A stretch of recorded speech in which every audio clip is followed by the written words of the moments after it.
Welcome to the IMU Board of Trustees meeting today at 5:30. Okay. Anyways, February 10th. Welcome. Roll call. Celebrate. Present. White. Smith. Yes. Rosga. Yes. Voice. Thank you. All right. Public comment. Anyone wishing to speak should come to the lectern and state your name and address for the record. No one? All right, thank you. All right, so we need a first and second motion to approve the consent agenda. So moved. Second. Discussions? Approval of claims? Approval of minutes from the prior meetings? Thanks, Monica, for updating the land price of the minutes. December 2024 financial report. Really, Mr. Chair, nothing really to say. It's 50%, and I saw nothing abnormal, so. I do have a question. I just wanted to get clarification on that. There was an item on the, I believe it was electric revenue. Let me find that.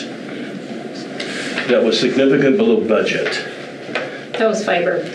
That was fiber? Fiber other revenue Oh, yes. for the ads. And then I saw a note at the end that said advertising. Yeah. I don't get that. So maybe Kirk can chime in on this, but obviously we know we just went through a political season last fall. And for whatever reason, they did not spend the money in Iowa after a certain point. So that's my understanding. Yeah, ultimately the contest was kind of decided early on, and they didn't feel like Iowa was in play. So a lot of the revenue or the ad money that had come in previously just didn't come in either through the primary season or through the, up until the final days into the election. And just since we weren't in play, people didn't spend their money. And so we made significantly less than we had for the prior elections. So the other advertisers still come in and fill those slots, don't they? Or do they do sock these other people a higher rate? Well, they do. Whenever the local folks are just tend to be the Indianola business and stuff. During the political season, anytime a buy gets bought in Des Moines, since we're in the Des Moines area market, we automatically get some of those dollars too. And those are the ones that just didn't come in this year just because nobody was spending. So. Waverly and Cedar Falls also saw the exact same thing, so it wasn't just us, it was statewide, unfortunately. So. 4 more years, we'll get the chance, right? Right, yeah. All right. Roll call. Celebrate. Yep. Smith. Yes. Rosga. Yes. Thank you. Electric utility informational items. Yeah, let's lead it off. The first thing we're doing is trying to keep everybody healthy. We're all fighting this cold, flu stuff. Unbelievable. That was down, last week. Yeah, last week was really bad, so hopefully it'll slow down a little bit here soon. But turbinate emissions, I had reported, we'd sent that off to DNR. We're still waiting on a response from them, haven't heard anything back. We've talked to Trinity, our consultant, on that. They did say that sometimes the DNR does not respond with that. They get the paperwork and then that's just it. But they thought that they would reach out to them and just verify here soon to see if there is anything else that we need to do. Sent bids out. You'll be seeing at the next meeting. Portable air compressor. Put that out there. We use it for jackhammering out up around meter sockets around the house where we directional bore to, or we also use it to blow string line and conduit to be able to pull cable in. So you'll be seeing those bids come back in at the next meeting. Also inventory increase, you'll probably see that coming up. We just got a lot of projects coming up and a lot of inventory. Kind of give you for instance, we'll be ordering 8 reels of 4-aught primary cable, which is 2,700 foot on a reel, and plus what we have in stock, and that's still not going to get all the projects. That'll get us a lot of work ahead of us, but. Yeah, that kind of goes back to Adam's question on, where those capital spendings are. Asking you shall receive, it's just a couple of more months. Mike's prepping and really kind of ordering for the bulk of what will get installed. Where do we get those from? The wire, we got different vendors throughout the state. They are national. We get competitive bids from all the different vendors. We got like half a dozen of them that we send them out to. Is that for expansion, Mike, or underground, or replacement, or? So the three big ones on this, on the wire, would be the extension up around the Summercrest development up there to be able to tie that in, to be able to backfeed, and it'll also then lead into Quick Start going up there. The downtown project will be one, and then Square project, and then the high school. We've got quite a bit of primary wire to pull in over at the high school yet with that project. And then Look at the height. So who pays for that? so part of it's we've got it in the budget for our expansion. The one way, we have the aid in construction, which the developers pay for, and they do pay for part of that. But if we want to make the loop, which we do, we pay for that, and we always have. It's just part of our, in our capital budget, we have money set aside in there to cover those costs.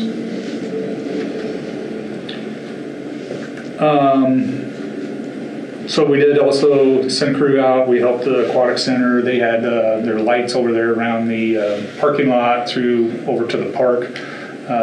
We updated all those. They were old lights, and we retrofitted them to help them save some money. They bought the lights. We retrofitted them to be LEDs. And then we've got crews also out trimming trees right now, probably till maybe tomorrow. And then after that, we'll probably have to take a break. Yeah. So that's all I got. Okay. Water utility action items. Need a first and second motion to approve the resolution approving and accepting a Mid-American Energy gas pipeline easement. Motions? So move. Second. Discussion? All right, this is over by our Simpson Tower. As you recall, we get rent for cell tower rent from both US Cellular and AT&T. Some time ago, AT&T started the process to put redundant power and backup generation on their facility. This is Mid-Am's requiring this to facilitate that gas service. For the generator. For that generator, yes. Yeah, it will be a natural gas generator.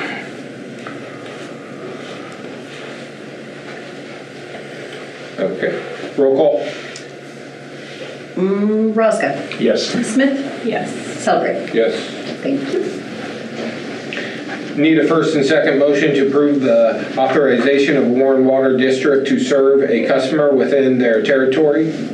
A simple motion approving the notification from WWD to service this property outside the IMU water service territory is in order. Motions? So move. Second. Discussion?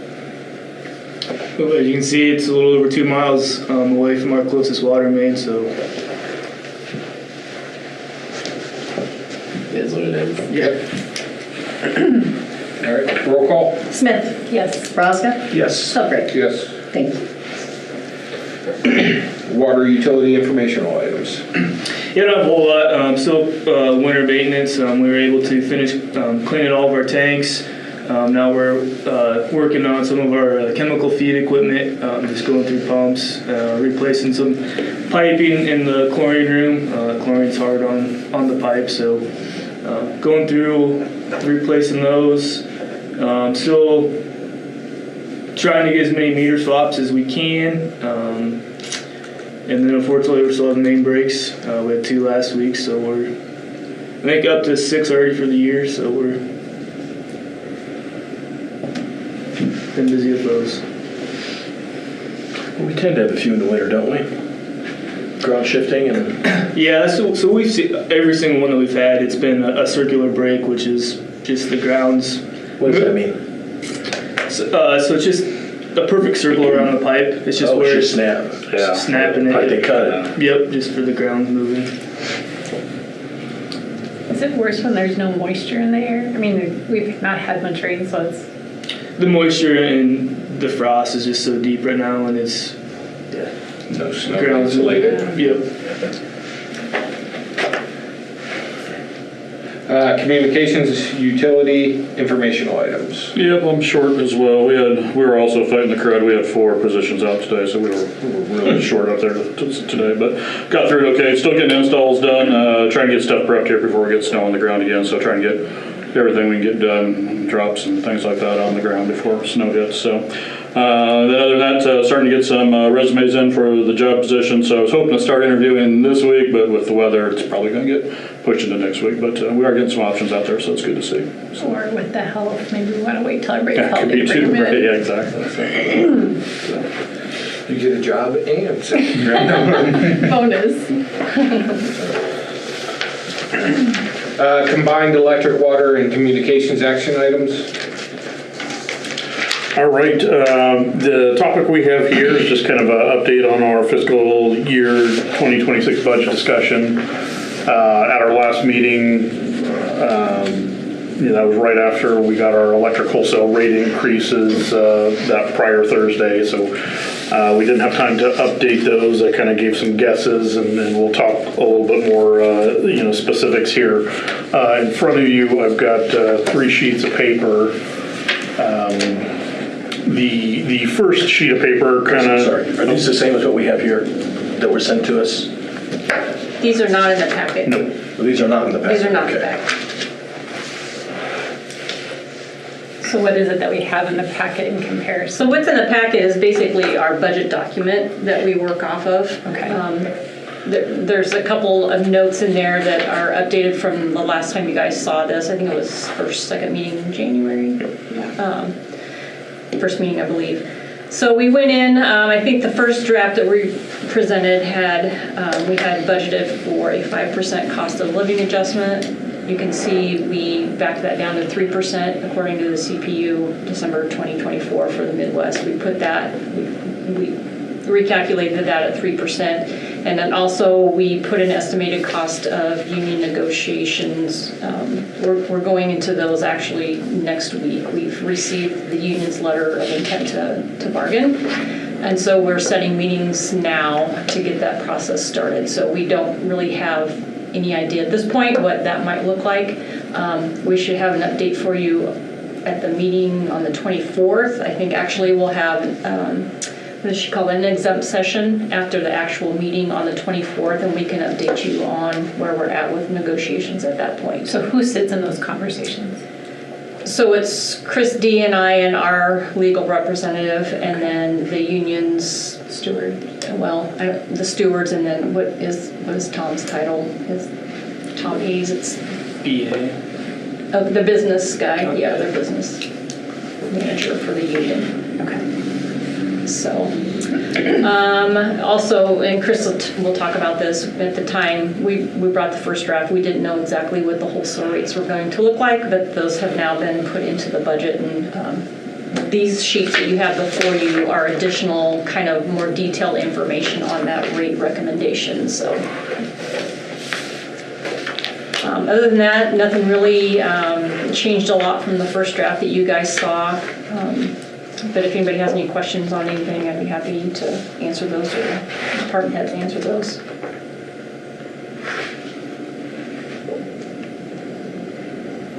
So what do we have in front of us here then? So the big change that we had was within our wholesale rate that kind of came in unexpectedly high. So these are the numbers that went into this? Correct. Okay. Yeah, it's a little This bit of is in more support. depth. Support of why. Gotcha. I'll wait to the end to give everyone a surprise what we're recommending, but it's the support of what went into those different revenue numbers.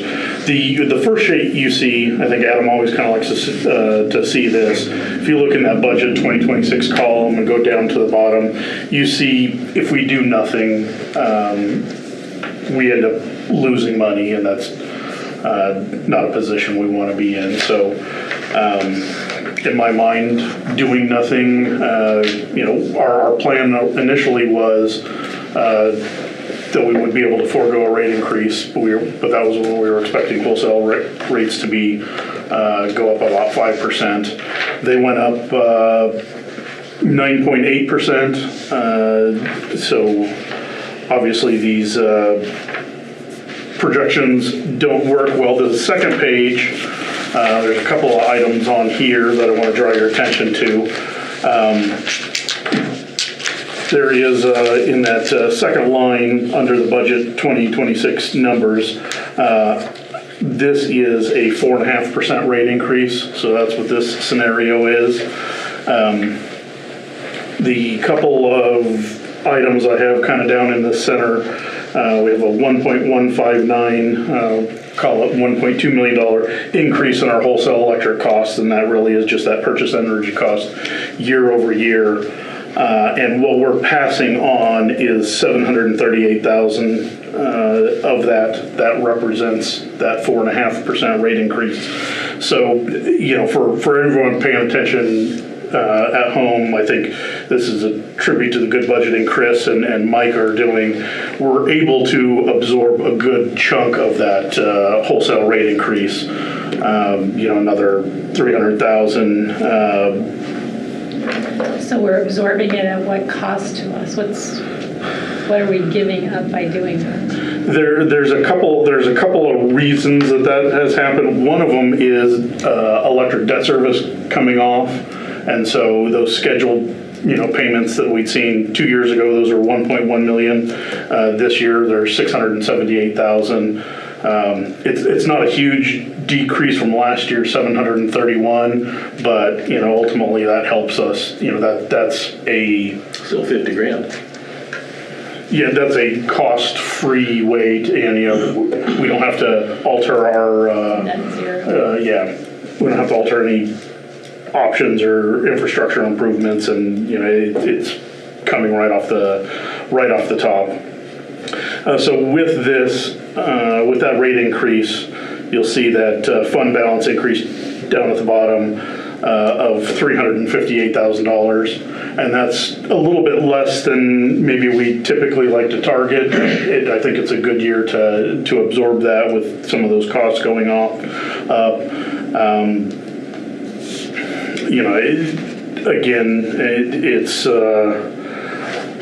We had a relatively good, there's a 3.73% number there. That is our increase in all of our electric costs, not including wholesale energy, year over year.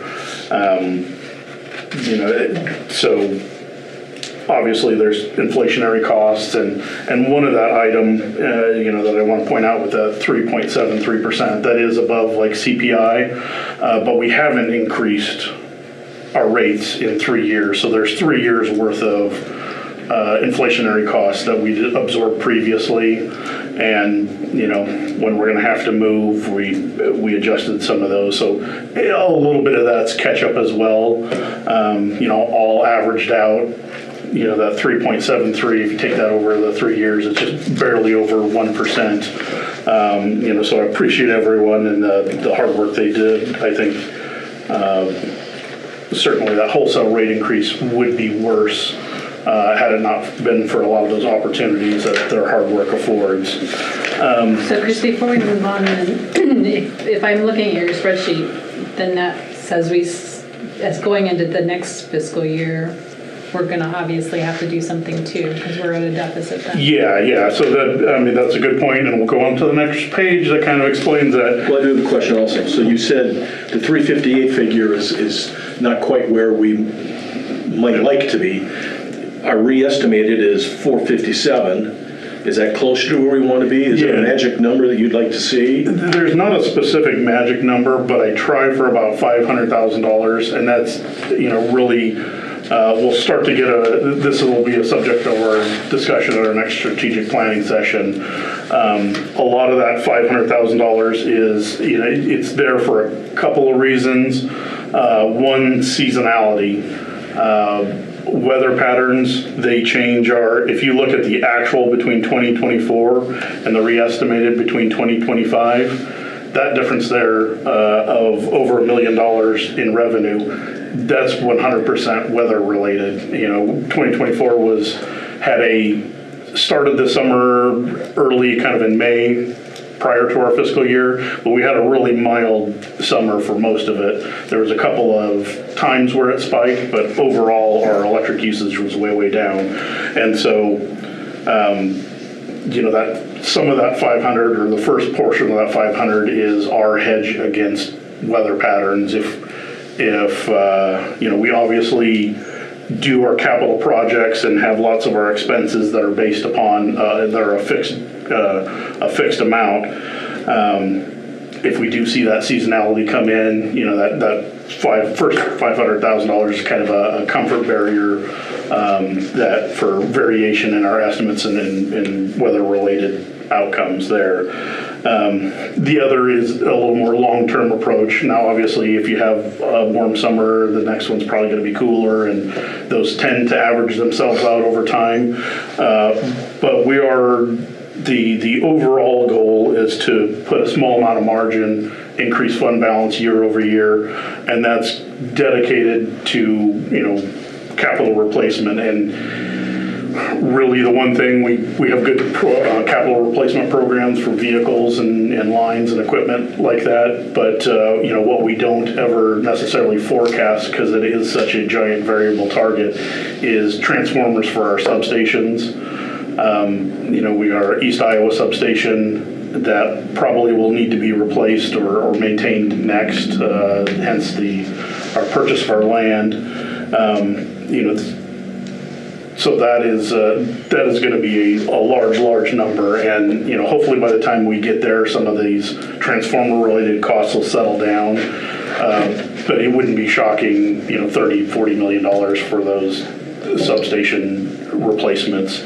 So I'm not questioning having a surplus. I think that's a good thing. What I'm hearing you say is we're not projecting to have as big of a surplus as we might normally like to have, and that gives us some cushion in some other areas. And I just want to make sure that we're going to be able to absorb something if we don't get where we want it to be. So my hope is that somewhere in your budgets you say, okay, if this is where we end up coming in at, this is our plan B and how we're going to stay in budget. So yeah, we certainly have some cutbacks that would be needed, but this kind of lends itself. It's a little bit lower than usual, and I found that acceptable because we've been informed, based upon the variability in the market, that we're likely to see not less than 5% wholesale rate increase next year and the year after that and the year after that. So they said don't expect it to be anything under 5% for the next 3 years. So 9% this year and 5% the next 3 years is what they're predicting? Not less than 5%. Yeah, not less. So, and it's 9% on the kilowatt cost, but it was 11% on our fixed costs, which average out to 9.8% plus transmission went up 17%. So our net increase in cost is 10.2%. And we got the news not to expect anything less than 5%. So, ultimately, I don't want to say I'm coming into it with any pre-made decisions on what will happen next year. We'll certainly evaluate the use case there, but in all likelihood, if they were correct, we're looking at a rate increase next year too, and to where we can forego some of this because we know we'll need an additional rate increase in 2027. I just saw the Clark Cooperative down in the southern portion of the county they just did a rate increase too. So everyone seems to be doing it. I'm not surprised. I just want to make sure that we're thinking about it. We're not robbing ourselves as we think about it, because we don't want to put something at jeopardy in our reserve system. Yeah, I don't think this puts, certainly with that increase, we're confident that we'll still have good outcomes and the outcomes we'll need. And knowing that we'll have to do something next year if there's an exceptional weather pattern. The other side of if we have cool summers, where we'll put some numerical pressure on our profit margins, we can also have a warm summer, and then there'll be an extra $1 million there too. So, the weather I'm not a very good meteorologist, but we try our best to budget with what a normalized weather pattern is, and there's opportunities for upside and there's opportunities for downside. So if we go on to the third page, that's where you see a little more of the in that purchased energy. I have a growth factor of 5% for the next 3 years. This year we had a 10.2% wholesale energy increase, and we passed along 4.5 of that.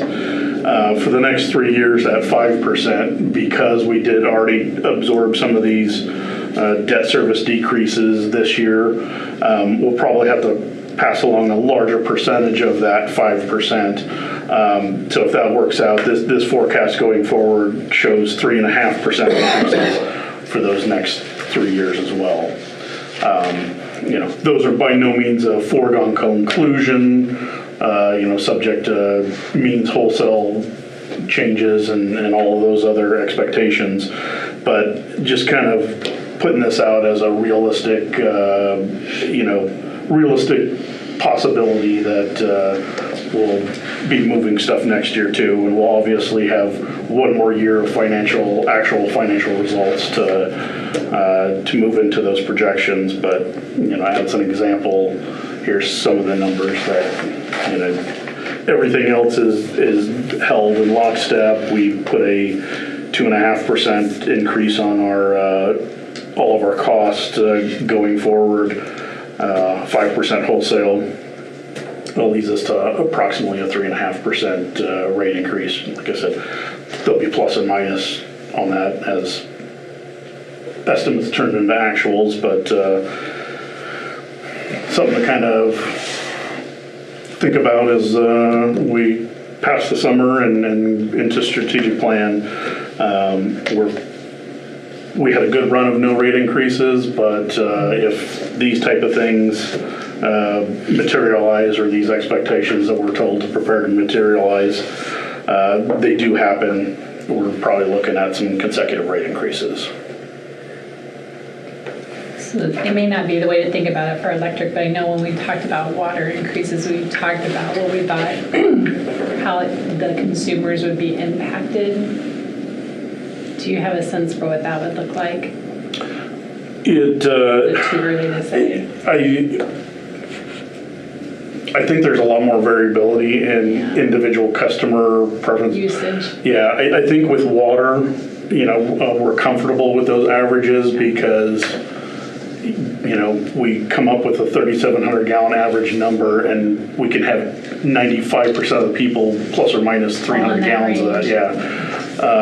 It's not as easy to do with electric. Yeah, but with electric, it's how hot the summer is or how cool the summer is. The personal preference, if you're, want your AC at 80 degrees, it's obviously more or less than if you needed it, 70 degrees. And insulation quality of the house or age of the house and all that stuff plays a little bit more of a factor in those. So, I think we do see $100 to $150 bills in the summertime, and I don't know. What's a good $60 to $70 during the winter? So, 5% of that, it's $3 or so during the winter, and probably 7 or 8 during the summer. Okay. I was just trying to think about our messaging as we start to think about these coming to fruition with our public. As a rule, we've never really gotten a lot of pushback. I think people understand that we pushback, no, but I think we do get noise when the bills go high in the summertime. So that's really what I was trying to. But that's pretty typical, just simply because people were used to their winter rates. I'm just curious. It's too soon to think about. Yeah, certainly, with all of those, and one thing, that I think Gradient 9 has done a fabulous job of is those kind of, quick hit winter tips, how to save money. I think those have been popular. I see a lot of Facebook traffic with those type of posts. We'll have comparable ones for the summer, and certainly, I think the electric utilities spend a lot of money to help you not use a lot of electricity to pay them less. This will be no year. We'll certainly go through and emphasize all of our Energy Star programs and how you can save money, and unfortunately it'll be a great opportunity to advertise air conditioner rebates, and that's probably, as much as those are very expensive to consider, air conditioning and comfort in the summer, that is your single largest cost of any appliance in your house. And if you can buy a little better version of that, and IMU will help you do so in the form of those Energy Star rebates. We can spend more time on that. I don't Yep. need to bog us down tonight on that. It's just everybody's being hit with a lot of extras these days. That's just one more thing. Yeah, which is, again, I just want to emphasize for everybody, Chris and Mike, for the amount of cost that got passed along, I think this is a very reasonable increase, and I'm great work out of both of you. I think, the one item that I haven't mentioned yet, our boring crew, we save a lot of money annually on boring our own stuff, and again, as we get out and start undergrounding that stuff, that could have easily been $3 million a year that we would have spent hiring a contractor doing it. And with our crews that are handling it, our costs are in that are estimated to be in that $700,000 to $800,000. So, IMU is electric department. They're doing their part to pass along every bit of savings we can to the customer.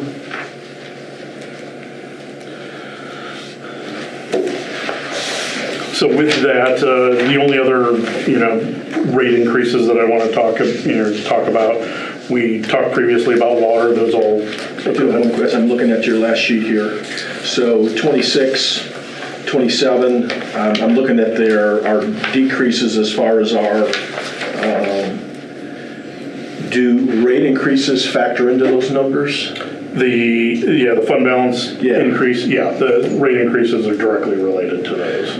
So you have 4.5%, 3.5%, 3.5%, and so going from 358 to 241.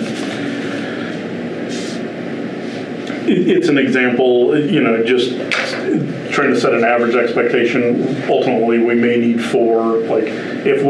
when we come to actuals, these are just estimates to show we need to do something. As we come to next year, we'll certainly do the same type of evaluation, and we probably wouldn't go as low as 241 if that means next year we're looking at a 4% rate increase. That's just for as you guys are looking at it, you can kind of quantify even down to out to 2031 where I got this. That puts us at an $18,000 fund balance increase. It means probably one of those prior ones is going to need to go up, and when it's time, we'll do so. But just kind of I'm just showing you if those numbers are true, we're not doing enough. The one thing that these are estimates, and they're estimates 5 years out of something unpredictable. I can guarantee that none of these numbers are correct. There's going to be some that are above, some that are below, but it's impossible for this to be perfect. It's just kind of a scale and example to for you guys to consider in the future.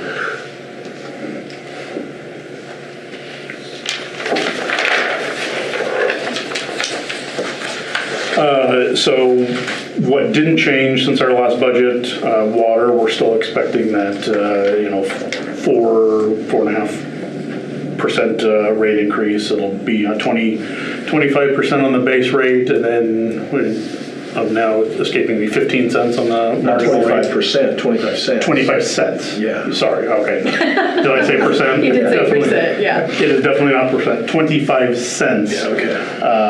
I knew it was. Going from 8 to 8.25. I just want to make sure everybody else heard it.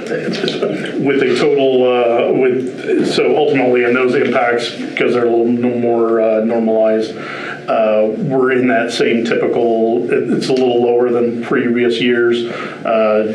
right around in that low $3 range, $3.02, $3.05 for most people.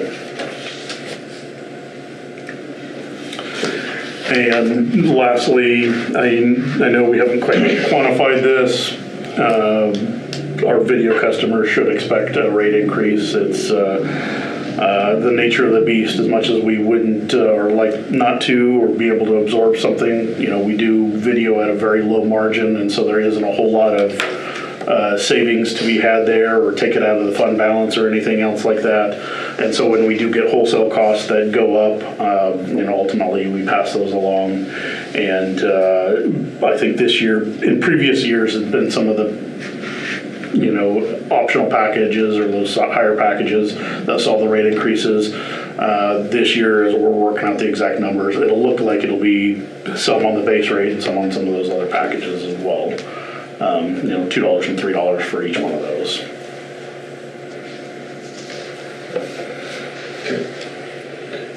Combined electric, water, and communications information. All right. Last week, I saw Doug, I think, 3 times. I met with some of the folks at Warren County and the Chamber.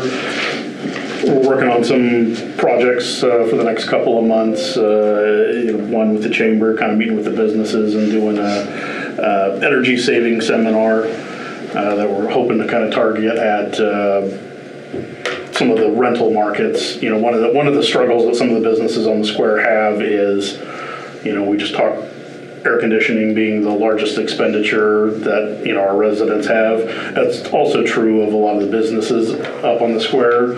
But the problem they have is they don't often own them, or the vast majority of those properties are not tenant owned, and so if you can't tackle you need to lean on your landlord to try to improve that air conditioning costs, which some may be reluctant to do. What are your other options? And we'll kind of go through some basics there. Amanda's got some great ideas, and we'll kind of work together for a little bit of a presentation targeting that. Over the past couple of weeks, budget has been our primary focus. We will publish what we have, what you have in the packet, coming up, and that will be the high point. So after that is published, we can decrease any of those expenses as needed, but we can't, after it's published, we can't increase. So if something new or unexpected comes along that we hadn't been planning for, we'll probably have to be looking at a budget amendment, because once that's published, that is our high point in our options. So how about the conversations with the city on our shared expenses? Do we have those numbers yet? No. So that would likely be an amendment at some point. We did, we budgeted for the high side of the expectations. So my hope is once we do get those resolved, that's budget upside. They're having, their own budget concerns, and so we're still working on that. And ultimately, we're just, it's budgeted for an upside if we get any movement. Yeah, we need to make sure that we get treated fairly and their budget concerns don't affect that, so. I was just going to mention too, for fiscal year 25, we will have to do a budget amendment just with all the turbine repairs and things that were not foreseen. So that will be coming after we finish this process. Yeah, the 2 items there, like I said, we made some good guesses on the turbine stuff, but those expenses did come in a lot higher than we expected. And of course the land purchase, where at some point we'll be cutting that check, and that wasn't foreseen when we did the budget. So those will be the 2 topics of... Those things are in a re-estimate. Okay. In this budget. It's just that when we certified the fiscal year 25 budget at this time last year, they weren't included, so we'll have to amend that. How about our medical? Usually March is our time frame when we have that conversation. What are we kind of balancing for here or predicting here? Right now, I think we're operating under the expectation that we don't change anything medical. I think out of our first, the medical health insurance, out of our first meeting, I think that was the consensus on everyone. is it next Thursday we're having that? I think so, yeah. Yes. We're having kind of a little closer to, all of our expectations said that we'd hold everything correct. They were waiting on renewals and a little more specific information. Is that because we're not anticipating an increase, or we're going to let the fund balance take care of that? Or both. Yeah, the expectation that we're kind of holding the rates the same in hope for the expenses to catch up, or the realistic nature of the expenses on the medical side increasing. We've held our rates the same and are waiting for those medical expenses to increase there. And once, I think we talked about a month ago that, we're starting to see 100% where we've never, previously 75 and 80% was kind of our target, So now we are, I think it has improved a little bit since last month, but we're starting to bounce up into those 100% levels. And certainly we have opportunity to let it go a little bit higher than that, probably maintain that again next year because we do have the fund balance. But, again, I think there's a lot of moving parts on the medical side there that, we've got the room in the budget. Minus Holmes hasn't given us a possible increase or what they figure that cost is going to be next year. They've given us some increases specifically related to any of the reinsured costs and the fixed costs that we pay them for the administration of the plan. Those are all well within our ability to absorb under the current rate structure. So. And then finally, how about liability insurance? Have we heard any sort of increases with any of our liability? So one of the notes in the budget, and we had gotten this information, I think, on the initial draft, that True North, Brad Bankston at True North feels that 12.5%, budgeting for 12.5% increase will cover what his expectations are. Again, last year, I think we were talking about almost 40%. Yeah. So it's thankfully nothing like that. We did budget for a 12.5% increase on those insurances. And those, unfortunately, those, they want all the information possible, so they wait until 30 days before the renewal to release that. So we're hoping for the best with that 12.5%. Have we heard anything from the insurance company on the turbine? No. Our attorneys, the Finley Group, I was in contact with them, had a short meeting with them, I think last week, and they said they expect we'll meet again within about 3 weeks. They need 3 weeks to finish up their first draft at the response letter, and they want to run that through both Robert, who's one of the contractors from the HPI down in Houston that ran the repair project, and see if that jives with his expectations or if that's something that he can kind of understand and get behind. And then once we have that, we'll send the formal letter requesting the reevaluation. So, if we're 3 weeks from that first draft, I'd say we're probably 2 months, 2.5 months, maybe 3 months from sending something substantive out to the insurance company. Other business? Just to wrap up a couple things real quick, we got Chris mentioned we're scheduling the beginning of union negotiations. We will talk about those. There'll be an exempt session on our 224 meeting. Hoping to get a response out of them, and we'll meet with our labor attorney to kind of discuss her expectations for how this goes, and that'll be your opportunity to kind of gauge what's going to be needed and what our first proposal back to the union should look like. And of course, I think every department's got 20-25% of their people gone through sickness, so best of luck, everyone. We should have worn our masks. So once we get through this, it's all that's been a challenge. Expecting everything to get better. So And that is all I don't know if it's any have. consolation, but I've been hearing that all over the place.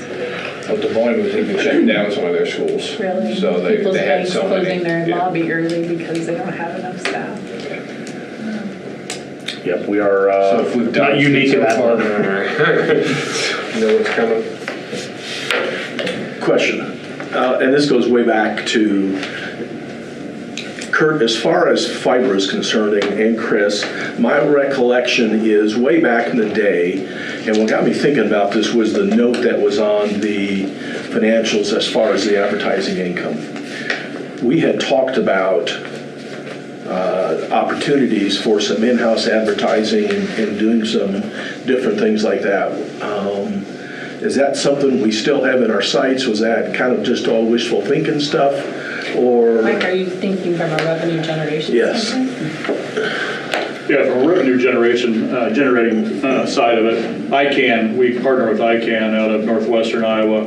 They do all the sales for us, so like if a DRman or somebody like that buys advertising, they go out and sell that for us, and then we do a split on the revenue, so. and so maybe I misunderstood what I thought was maybe going to happen. To me, it sounded like that was going to be stuff that was going to be in-house, and but it's. Yeah, they take care of all that. They can do the commercials themselves. A lot of like the DRmans, they have their own commercials that they provide and stuff, but ICANN is able to do all that, so. But yeah, we just don't have the staff to do any video production or anything like that at this point, so.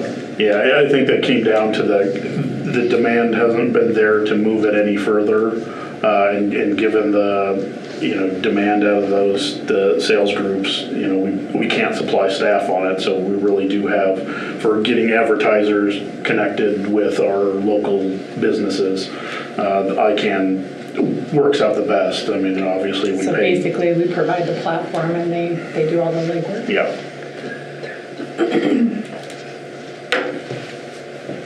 Are there other opportunities there to where we can enhance that?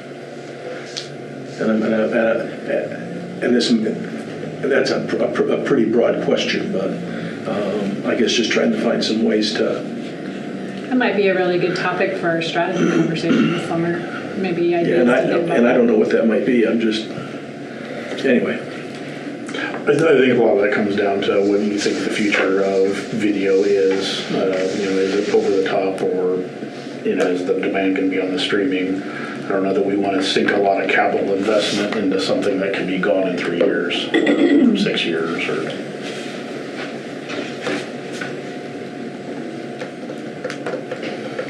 Other business? I'll be quiet.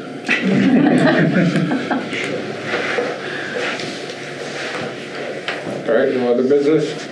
All right. Need a first and second motion to adjourn. Motion? So moved. Second. Roll call? Celebrate. Yep. Smith? Yes. Roscoe? Yes. Thank you so much. Thanks, everybody. Good job on for coming. Close. It was just a voice vote.